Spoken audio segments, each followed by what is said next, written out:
Alright, so we are going to be filming on a new phone. Hopefully it's a little clearer this time around. It's about the best we're going to do right now for a new camera, but I know it's been a while, guys. What can I say? Life tends to get in the way of things. So with the holidays and having to work, plus supply chain issues and whatnot with retail jobs, we really hadn't come together too soon to do actual filming. But, and he said the name that shall not be named, so I'm probably going to get this video deleted because somebody wanted to yell out. So, what we have here today is actually a comment on YouTube from our channel that somebody wanted to see some dragons.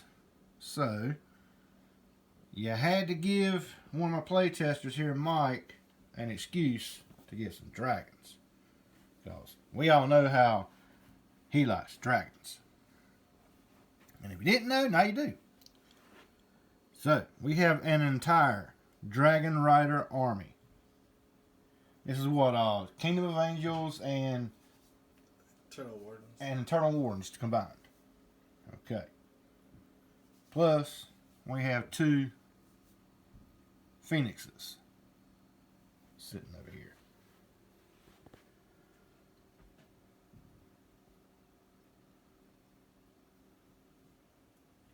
Alright, now, what we're going to be doing is Age of Fantasy.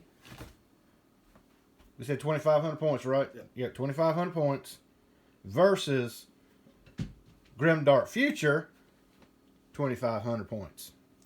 Now, what I'm fixing to show you guys is an army that I have been working on for quite a while. If you've seen the post up there on Facebook, you know it's kind of been a labor of love. So, ladies and gentlemen, and I use that term loosely, we have the Porks. The Porkish Raiders. In all their glory. Like I said before, the squeal is real. Now, I hadn't gotten any little piglets just yet, but I will be getting some. And there might be a conversion in the future with a certain female pork member with a small, let's say, amphibian companion. What do y'all guys say on the comments? Should I make that happen, or should I make that happen? I don't know about her being a war boss, though. But she might be a good psychic.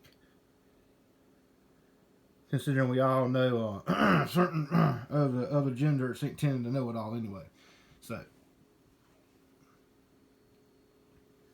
we have 2,500 points of Porkish warriors.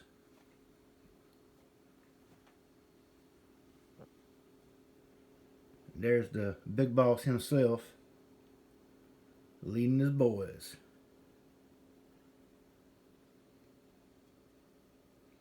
Are they boar boys? Boar boys? Yeah, I guess you could say technically they are boar boys. They're the orc boar boy? Yeah.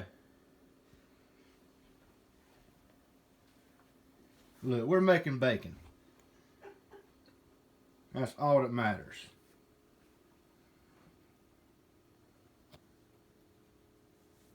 And we also got some new terrain as well. We kind of threw that together with a little bit of a hot glue gun.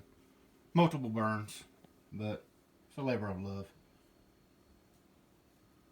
Now these will mostly be going in for our, we're trying to play around with the Rain and Hell game mechanics. And we're probably going to try that more often. We did a play test of it. It works pretty decently. A lot faster and more brutal than what we expected it was going to be during our play test. But actually kind of tactical as well. So it might work a whole lot better in campaign mode, but we haven't utilized that just yet.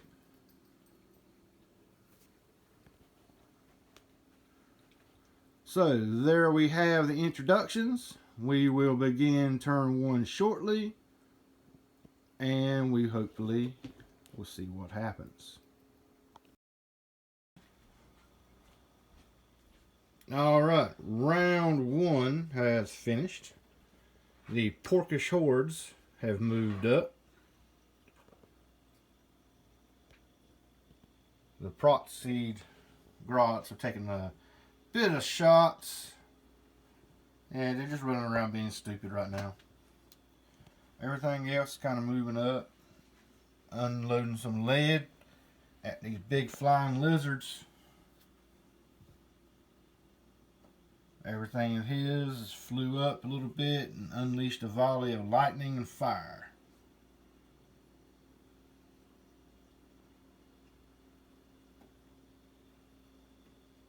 So overall, we're basically just moving up and trading shots. There's not too much else that has happened.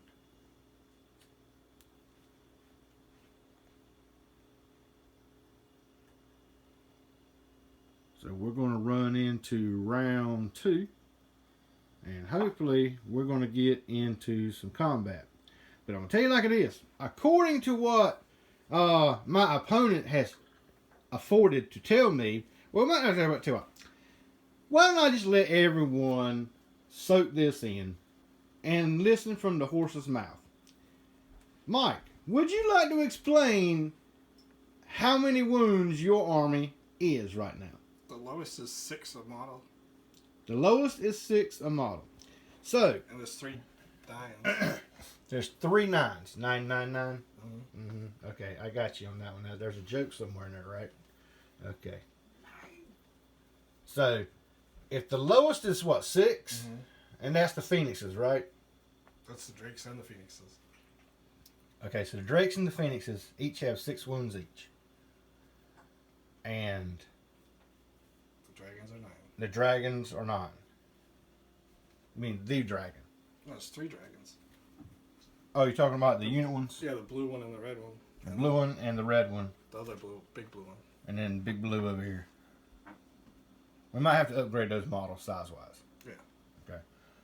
I mean, for today, that's fine, but if you're going to run 3 of those at 9 wounds apiece, you're going to need big dragons. Or bigger dragons. But yeah. So, I mean, granted, I have a orcish horde, but these guys are 1 wound each. Granted, it's going to be attacks, how many attacks I can sling out, versus how much he can absorb.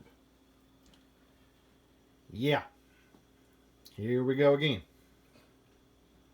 You know we got kind of a thing going on here, right? This here. I'm slinging out more attacks. You're soaking up a lot of wounds.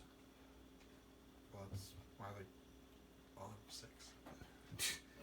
Yeah. Laugh, why don't you? Okay. Well, we're going to find out just how bad these boys are in combat hopefully shortly. So, we are pressing on to round 2. All right. So, that was just round 2. Yeah. Okay.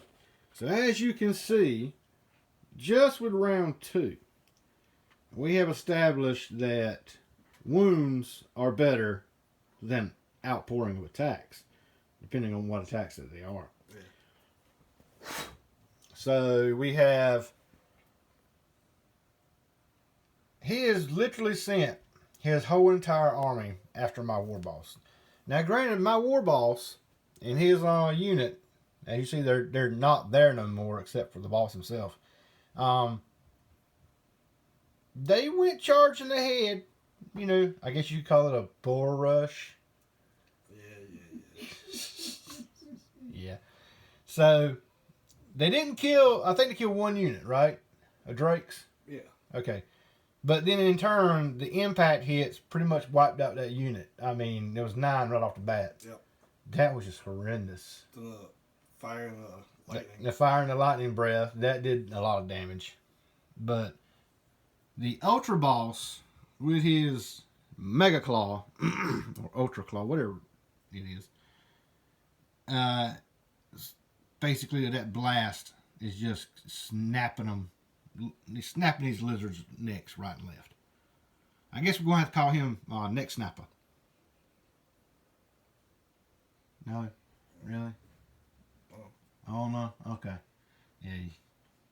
So the dreads have come up. And the way I tooled this army up, just to let y'all know, is that he didn't want like a uber list to fight against. One thing he wanted was basically just to test this army out, which is fine because I wanted to test mine out too. So kind of utilized the dreads as like a big dragon or monster. So I didn't have too many. He has basically two big monsters, except for the big blue right there. And then I have a bunch of units, and he has a bunch of units. So look over here. Yeah, nothing like Space Marines against them or something. Well, yeah, I mean there were no Chaos Marines or a bunch of big demons. Or firepower and yeah, actual ranged firepower. Yeah, I got a bunch of like cannons or war buggies that just gonna speed around you and shoot you to death. Then You mean the Pork Chop Express you would have had? the Pork Chop Express. Yeah, that's a good one. Yeah, they're not quite converted up to be all that. The leader Jack Burden. Oh, Big Trouble Little China. Yeah, that's Pork Chop Express. Yeah, Pork Chop Express. Okay, I get jokes sometimes. So maybe that's what I need to call this army, the Pork Chop Express. Yes, that's perfect. You can put them in a bunch of trucks and there's the Pork Chop Express. Get the carrying case of truck. Like one of those old school semi trucks. Oh, really? Yeah. With big metal ones. Mm-hmm. Okay, I got you guys. There's going to be a lot of puns in this. Just a lot of puns. Maybe the leader Lopan. No, why would it be? No, that's fight Lopan. No, that would be pork fried rice. Yeah. Yeah.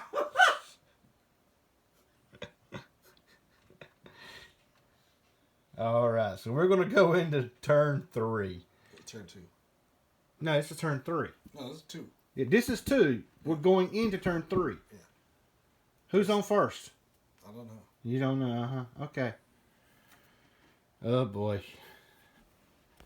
On to turn 3. All right, so that was turn 3. And I got to say, that's probably one of the bloodiest turns we've had in this game. Yeah. As you see, the battlefield is clearing up. We have this bird right here, KFC on wings, just came down and he killed my war boss. Not before my war boss killed Big Blue. So we had a double warlord kill basically in one turn. That was climatic. Then these dragons over here routed these boys. These guys rallied. We still got the death dreads. They're trying, but they're getting pulled apart.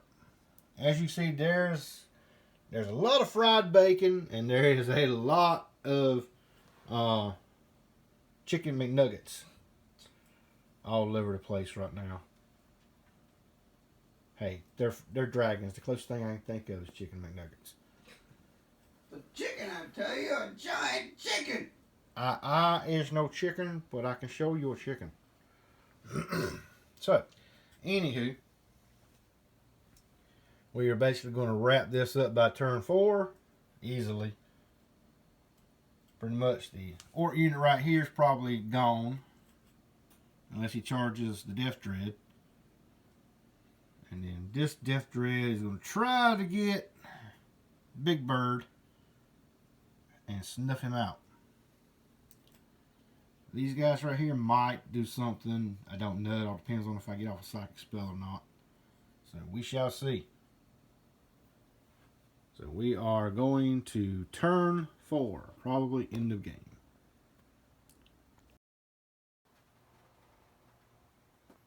Alright. So we're going to wrap this game up. We calculated the points. And he has won by 1 point, right? Yep. Okay, it was 6-5. 6-5, victory point wise. Basically, he had lesser units, but he killed more of my units. I gained first blood, because that's kind of what we normally do. We normally do line breaker, which is your typical victory point conditions, just for quick matches. It's line breaker, first blood, warlord kill, and then we go off how many units were killed. So he actually won this one by 1. So overall, how'd you like your dragon army? Yeah, they're pretty good. I think they did really good. The only They question, play them a little different. yeah, I'd probably use maybe the ambush. Would probably be better for you. Because you know that's one of our house rules. If you have wings, you have ambush as well. That would probably have saved maybe 1 unit, and would have got you further into and around. Where if you could have divided up the orc horde instead of letting it just keep pummeling you, that would have been a whole lot easier. Overall with my orcs, I'm very satisfied. I mean, it's typical of what orcs tend to do. Once they start taking casualties, they normally leg it. That's just the way it works. They hoof it. They have hoofs. Yeah, they hoof it. Okay, I got it. You can't hoof it if the lizards catch them. Yeah. You paid for that crispy fried bacon. It was worth it. It was worth it. Okay. Not so good. It's always worth it to add extra bacon. So, basically, this is going to be it for this video, and we hope y'all enjoyed it. Leave us some comments if you liked it or not, and we will try to get another one up maybe in a couple weeks. So we'll see how it works. We've got a schedule for next month. Hopefully, if it works out pretty good, we're going to have maybe a game night. 2 nights out of the month. One of them's going to be a video, and one of them's going to be like Dungeons and Dragons. One of them might be a paint night or something like that. So, but otherwise than that, if y'all want to see something different, let us know. Like I said, this was a video that was suggested by a viewer, and we try. We do try. So overall, we will see y'all next time.